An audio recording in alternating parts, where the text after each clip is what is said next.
은혜 받을 하나님의 말씀 누가복음 5장 3절에서부터 6절까지만 읽겠습니다.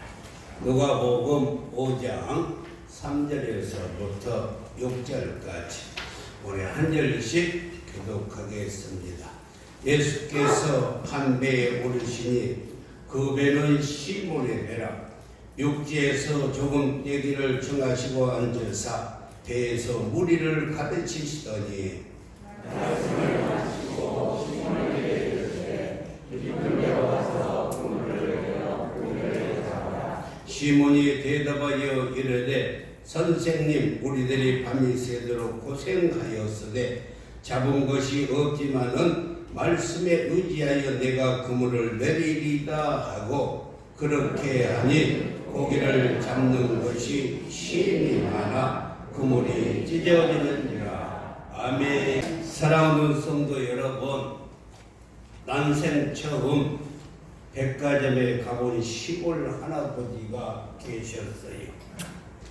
엘리베이터 앞에서 신기한 듯 엘리베이터를 이리 만지고 저리 만지면서 구경을 하는데 마침 엘리베이터의 문이 열리자 할머니 한 분이 엘리베이터에 안으로 쏙 들어가고 거예요. 그리고 잠시 후에 다시 엘리베이터가 내려와서 문이 열렸는데 이쁜 아가씨가 나오는 것입니다. 할아버지가 얼마나 깜짝 놀랐는지 옆에 있던 손자의 손을 붙들고 집으로 막 달려가기 시작을 했어요. 영문을 모르는 손자가 할아버지 왜 그러세요? 왜 달려가세요? 하고 묻자 여러분 말고 빨리 따놓으라. 빨리 집에 가서 니네 할머니도 저 기계 속에다 넣어가지고 그냥 끄집어내야 되겠다. 할아버지가 젊은 여자와 살고 싶었나 봅니다.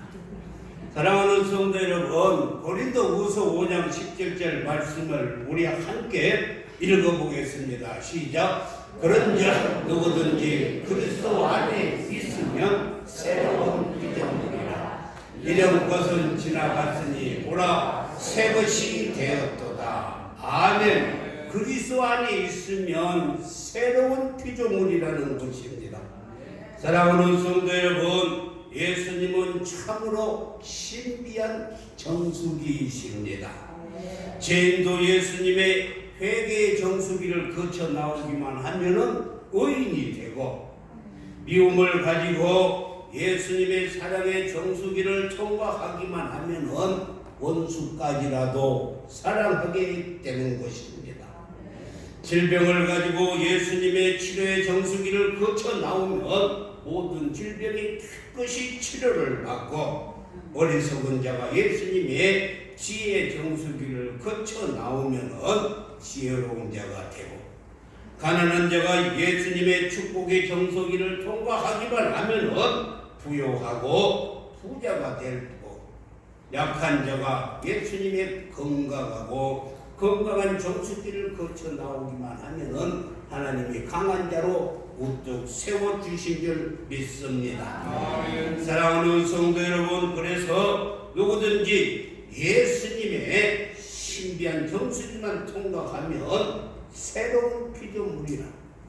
다시 말하면은 누구든지 그리스도 안에 있으면 새로운 피조물이 된다는 것입니다. 아멘. 기독교 역사상 수많은 사람들이 예수님을 만나고 그 정수기를 통과함으로 말미암아서 훌륭하고 하나님께 기수임 받은 자들이 많이 있습니다.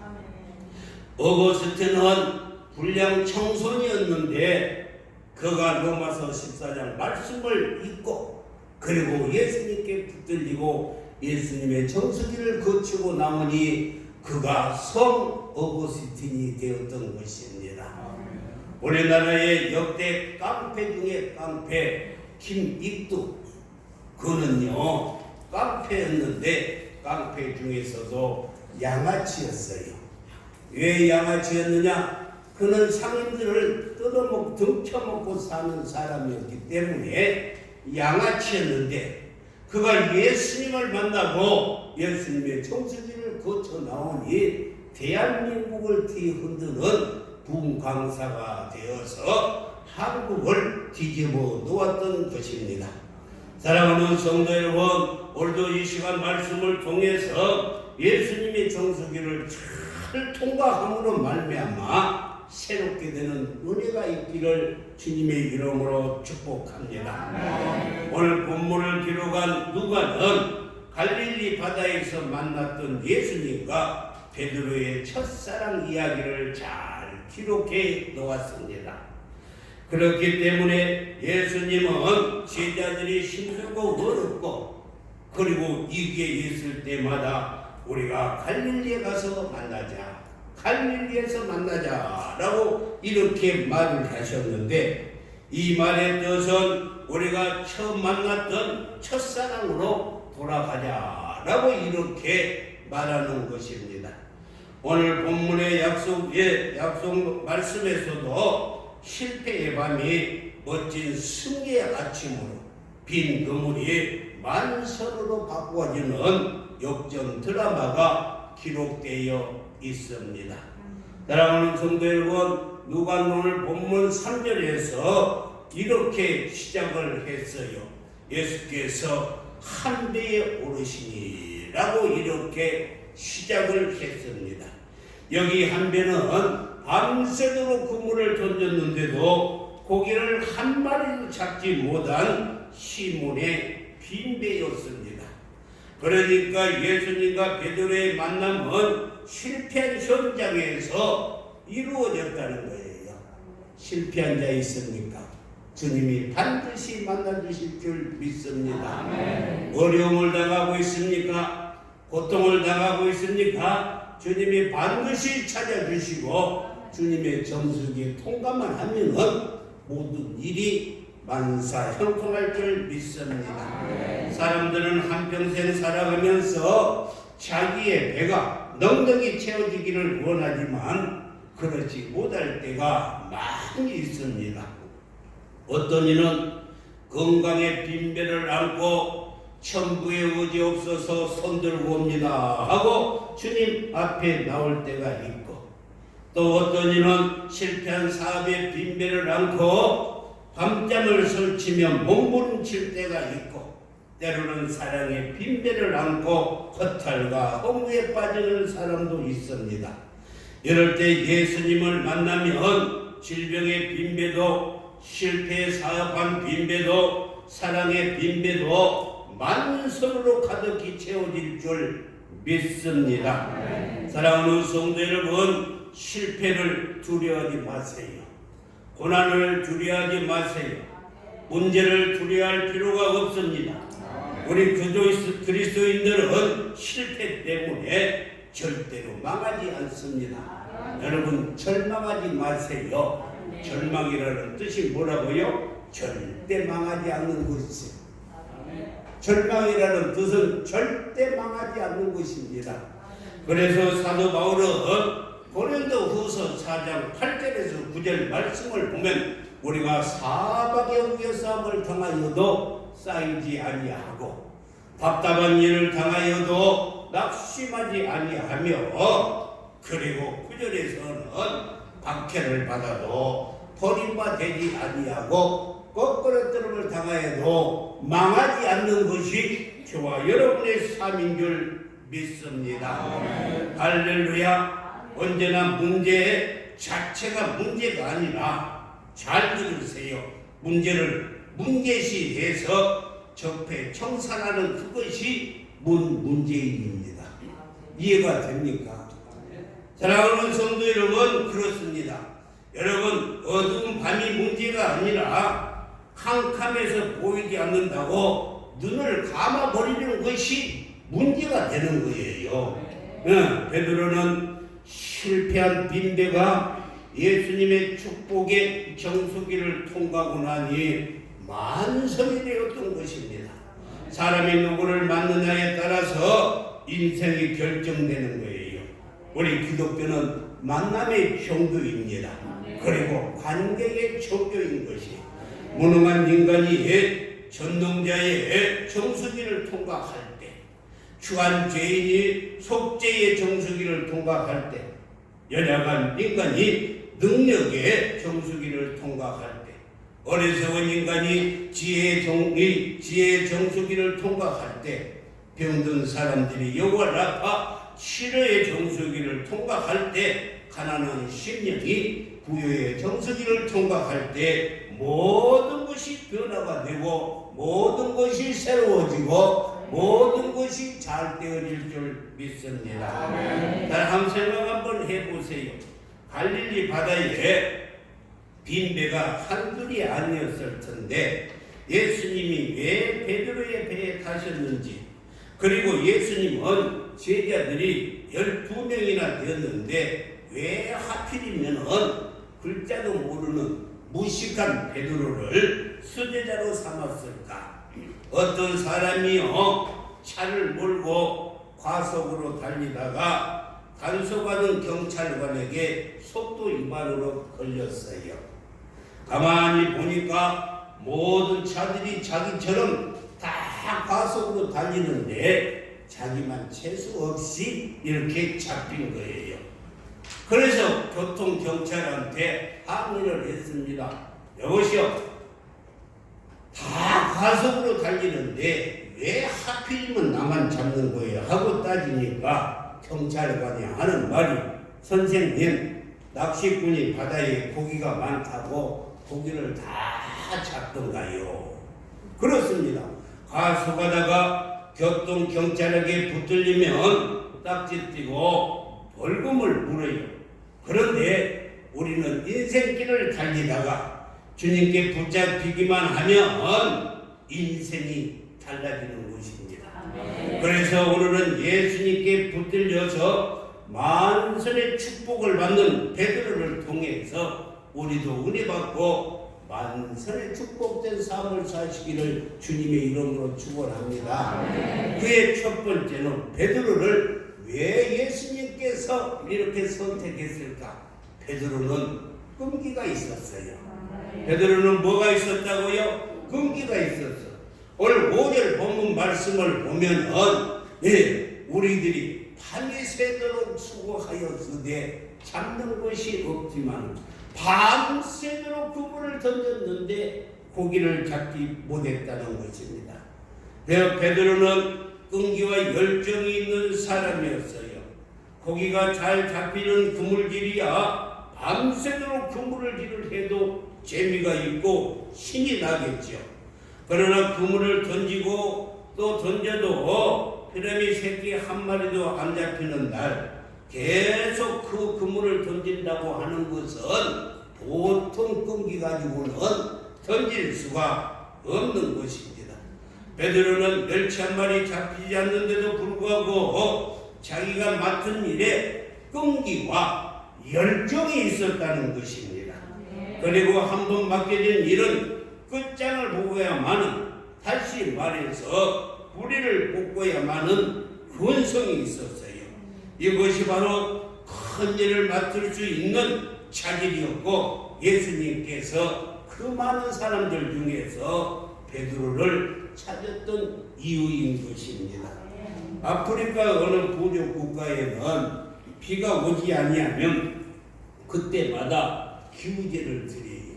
비가 말하고 온 동네 사람들이 기우제를 드리는데 이 부족이 기우제를 드리면 반드시 비가 와요.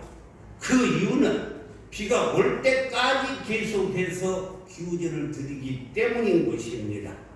한번 시작하면 끝장을 보고야만은 끈기가 있어야 돼요. 그런데 베드로는 이 끈기가 있어서 예수님께 발탁이 되어서 만선의 축복을 받게 된 줄 믿습니다. 두 번째, 예수님께서 베드로를 부르고 선택하는 것은 그는 말씀에 의지해서 살았기 때문에, 할렐루야. 5절 말씀에 보면은 잘 나타나 있습니다. 우리가 잡는 것이 없지만은 말씀에 의지하여 그물을 내리리이다.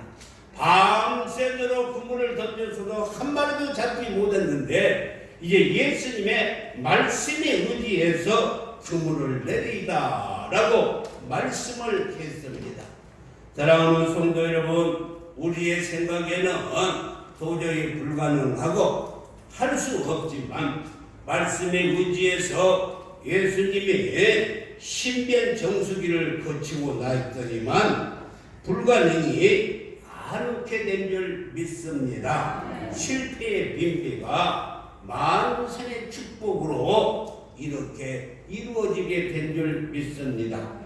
우리가 믿는 성경을 우리는 정경이라 그래요.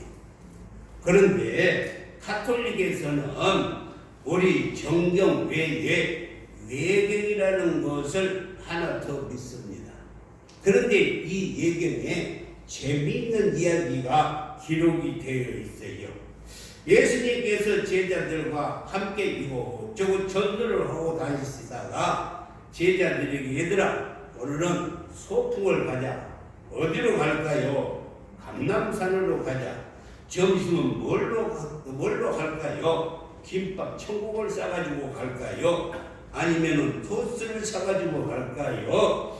햄버거를 가지고 갈까요? 아니면 개를 한 마리 끌고 갈까요? 라고 이렇게 제자들이 물었어요.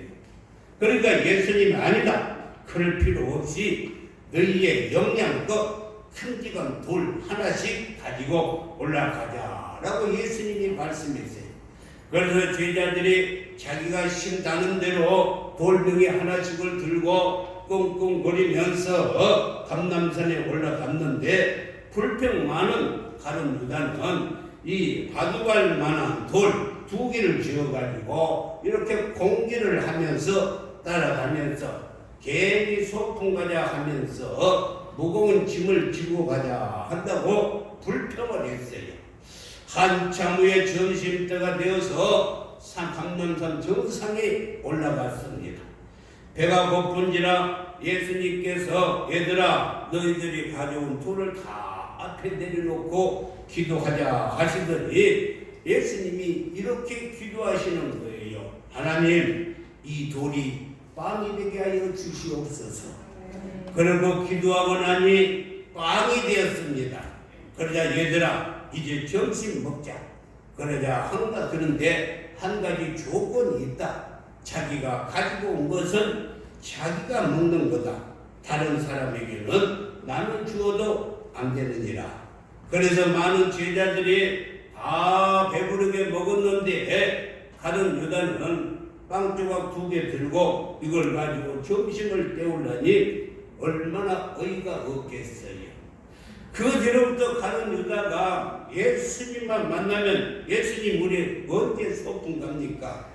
예수님 소풍 갑시다 하고 노래를 부르면서 조르기에 가을녘에 단풍놀이 소풍을 갔습니다. 이번에도 감람산으로 가자 하고 얘들아 오늘은 주먹 많은 물맷돌 5개씩만 주머니에 넣고 가자.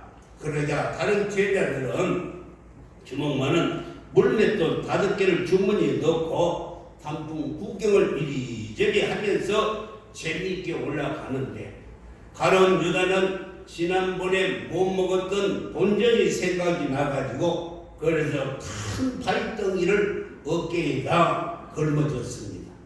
이번에는 얼마나 멀리 가는지 골짜기를 넘어 강을 건너가는 것입니다. 그러자 가룟 유다가 땀을 펄펄 흘리면서 예수님 그만 갑시다. 예수님 그만 갑시다 하고 따라오는 거예요. 언덕 위에 오르시더니 예수님께서 너희들아 가지고 온 돌멩이를 다 주머니에서 꺼내 놓아라 하시더니 일어서셔서 예수님이 축사하시는데 어떻게 하셨냐면 하나님 이 산에 있는 나무에 열매가 주렁주렁 달리게 하여 주시옵소서 하고 기도를 하니까 큰 나무들이 감이 열리고 사과가 열리고 배가 열려서 주렁주렁 열렸어요. 그러자 예수님이 말씀하시기를 너희들이 가져온 이 물맷들을 돌려서 다 먹어라 하신 거예요. 그러면서 부탁하시기를 절대로 돌멩이를 물맷들을 빌려줘서도 아니고 그리고 자기가 딴 것은 자기가 먹기다. 이 말을 듣고 다른 제자들은 물맷돌을 가지고 던져서 왕창왕창 이 열매가 쏟아지는데 가룟 유다는 큰 바위덩이를 들었다 놨다 땀만 펄펄 흘리다가 털털 굶고 내려왔다는 것입니다. 물론 있을지간 이야기도 아니고 실제 있었던 것도 아닌 줄 압니다. 그런데 우리에게 던져주는 시사점이 있다는 거예요. 너희는 하나님의 명령을 가감하지 말라는 거예요. 예누리 하지 말고 하나님의 명령에 더하거나 빼지도 말고 그대로 순종만 하라는 것입니다. 주님 말씀하실 때 가라 하면 가는 거예요. 오라 하면 오고 큰 것 들으라 하면 큰 것 들고 적은 것 들으라 하면 적은 것 들고 이렇게 순종만 하면 되는 것입니다.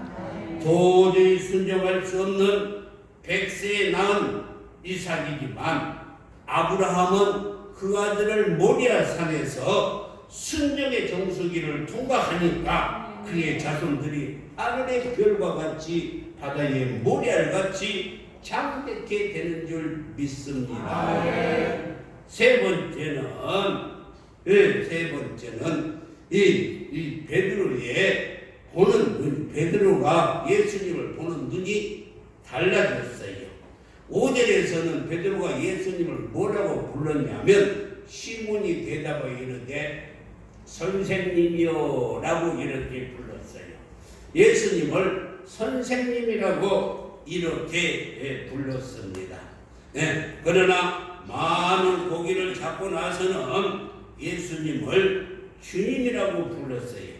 사랑하는 성도 여러분, 베드로가 순종의 정수기를 통과하고 나니 선생이 주님으로 변하게 된 것입니다.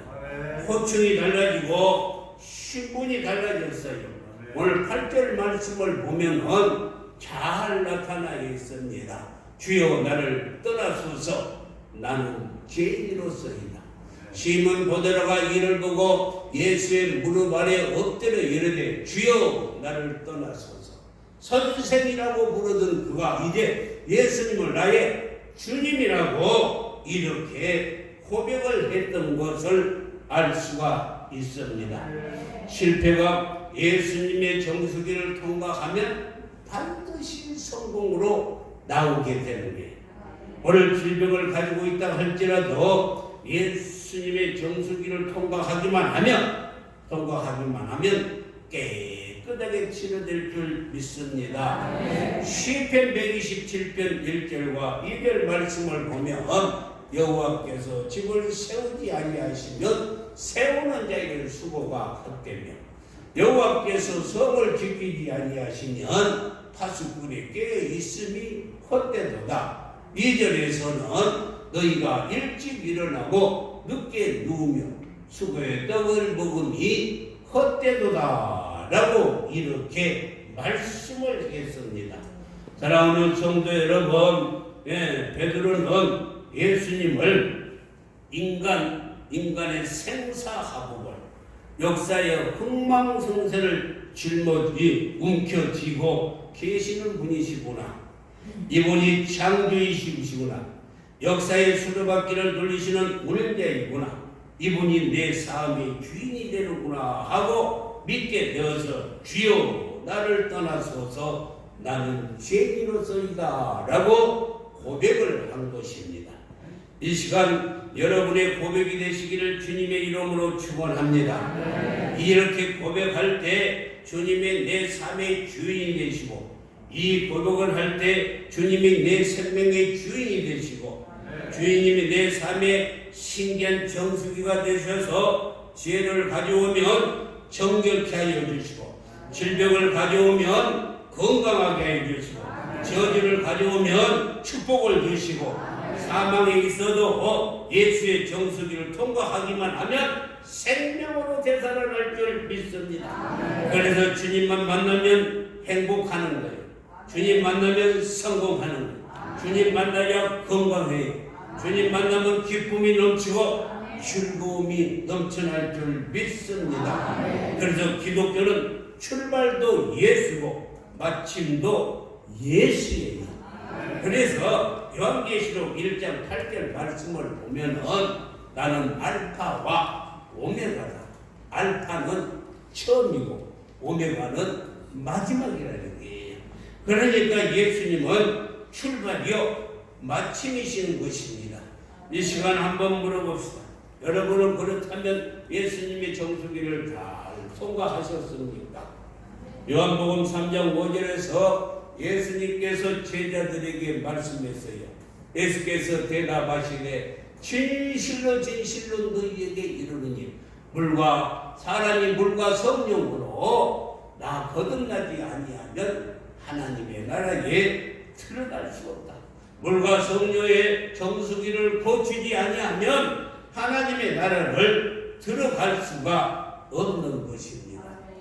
사랑하는 성도 여러분, 유명한 피카소의 작품 중에 이 값으로 따질 수 없을 정도로 매우 값어치 있는 예술품이 있는데 그것이 바로 피카소의 황소머리라는 것입니다. 그런데 이 황소머리 저것은요 돈을 주고 살 수도 없고 돈을 값어치로 따질 수도 없는 아주 유명한 거예요. 그런데 그 작품의 재료가 뭐냐면 놀랍게도 쓰레기장에서 주워온 다 부서진 자전거 핸들 손잡이에요. 저게 자전거의 손잡이라는 것입니다. 이렇게 쓰레기장에 버려진 자전거가 누구의 손에 닿느냐, 누구를 만나느냐에 따라서 그 가치가 달라져요. 할렐루야. 우리가 예수님의 손에 붙들기만 하면 그 가치가 달라지는 거예요.